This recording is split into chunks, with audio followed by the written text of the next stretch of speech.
Be careful what you wish for. 3, 2, 1. Hello, everybody, and welcome back to episode 231 of the Shower Podcast, the podcast where I'm in my shower and you do you.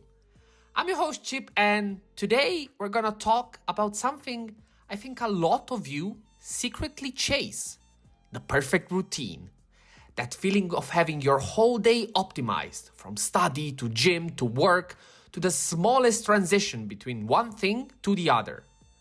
Be careful what you wish for, though, because that dream of perfection hides a trap. And today, I want to show you why. Before we start, as usual, if you end up liking this episode, remember that liking and subscribing really mean a lot for me. They're just one click, but they really make the difference. Thank you very much. Let's be honest. Optimization feels incredible. There are weeks where you wake up, hit the gym, eat clean, do your work, and everything falls into place. You transition smoothly from one task to the next, and by the end of the day, you feel like, yeah, I really nailed this. And it's not just about productivity. It's the sense of control, the sense that you've cracked the code of your own life. That feeling is addictive. You start thinking, if I can do this once, imagine if I can sustain it forever.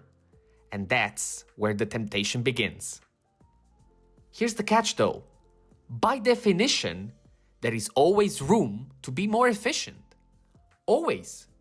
You can always study faster, lift heavier, eat cleaner, respond quicker. It never ends. And what happens is that instead of taking home the win, instead of saying, I did it, I'm proud of myself, your eyes immediately shift to the next possible improvement. That's the trap. Progress stops feeling like progress because you never allow yourself to enjoy it. You're stuck chasing an endless horizon of better. I've noticed this myself. I finish a workout and instead of celebrating, I'm already analyzing how I could shave off 2 minutes, or how to fit another exercise. Or I complete a project at work and immediately think about what I should have done faster, cleaner, smarter. It's exhausting because what was supposed to be a boost of pride turns into a list of what's still not good enough. That mindset steals the joy right out of the achievement. And here's the second trap. This whole system of perfect optimization only works if you're a lone wolf. If every single process in your day is entirely under your control. And let's be real, life doesn't work like that. And even if you can do it, do you really want that? The world is not an empty track where you run by yourself. Life is full of dependencies, colleagues, friends, strangers, random events. And the second someone or something steps into your perfect plan, it collapses. Think about it. You can be the most disciplined person alive. But what happens if you get sick? If you get injured? Suddenly, your routine breaks. What if the gym is closed? Your workout cycle is gone. What if a colleague is blocking your project because they took 2 days off? Your workflow freezes. The moment external reality doesn't play along, your perfect machine stops working. And because you've built it around your identity, on building and making these flawless cycles, you don't just lose time. You feel like you failed. And that's the danger on relying on perfection. And let me tell you, that crash is brutal. You go from feeling like a master of efficiency to someone completely powerless. You get angry, frustrated, and you feel betrayed by your own system. And that's when the thought hits. Maybe all of this optimization wasn't actually making me stronger. Maybe it just made me fragile. Because strength isn't proven when everything goes right. It's proven when things go wrong.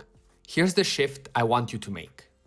It's not enough to accept failure in execution, like missing a workout or messing up a project. You also have to accept failure in planning. Because no matter how good you are, no matter how perfect your calendar looks, life will still throw curveballs. And when the plan breaks, that doesn't mean you failed. It means you're human. The mistake isn't that things went wrong. The mistake is expecting them not to. So how do you fix it? One way is to always leave a buffer. That means even if you could theoretically do more, don't fill every gap in your day.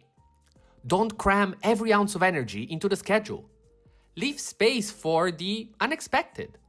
Leave space for being late, for resting, for life happening. Because the truth is, the buffer isn't a weakness. It's the thing that keeps the whole system standing when something goes wrong. But there's another piece to this. You actually have to train imperfection. That sounds strange, but here's what I mean. Sometimes, break your own perfect cycle on purpose. Take the long route instead of the short one. Allow yourself to skip the timer. Indulge in something non-optimal, just because. Why? Because this is how you prepare your brain for the real world.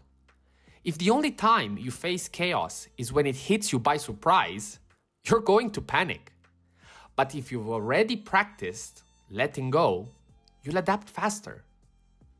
Real strength isn't building the most flawless system. Real strength is being able to bend without breaking. To know that your progress doesn't vanish just because today didn't go as planned. In fact, those imperfect days, the ones where you're forced to adjust, are the ones that make you truly resilient. That's where your growth hides, not in perfection, but in recovery. And once you see this, your whole relationship with optimization changes. You stop seeing it as this race to perfection and start treating it as a tool that helps you but doesn't define you. You start to enjoy the wins again because you're not obsessing about the next step. You start to accept that life, it's not a speed run. It's a mix of control and chaos. And your job, it's not to eliminate the chaos. It's to learn to dance with it. So here's what I want you to think about tonight. Where are you running things so tightly that even one small piece goes wrong, the whole thing falls apart? And how can you practice imperfection on purpose so that when life throws it at you, you're ready? Drop it in the comments because I promise your experience will help someone else too. Having said that, that was all for today. Thank you very much for listening. I have to say, I really like this episode because sometimes I have that thought of saying, yeah, this is the way. I can do this, that, and move perfectly across my day. But then I remember, is it actually worth it? And do I want it? Because most often than not, I realize that the answer is no. Because what I'm doing is already good enough. And the way that I can grow is by just doing that for a long enough time to see the results, not to optimize every single second in the present. Growth and change will come. You just have to give them time. Thank you very much for listening again. And as I already told you, feel free to let me know in the comments what you think about this.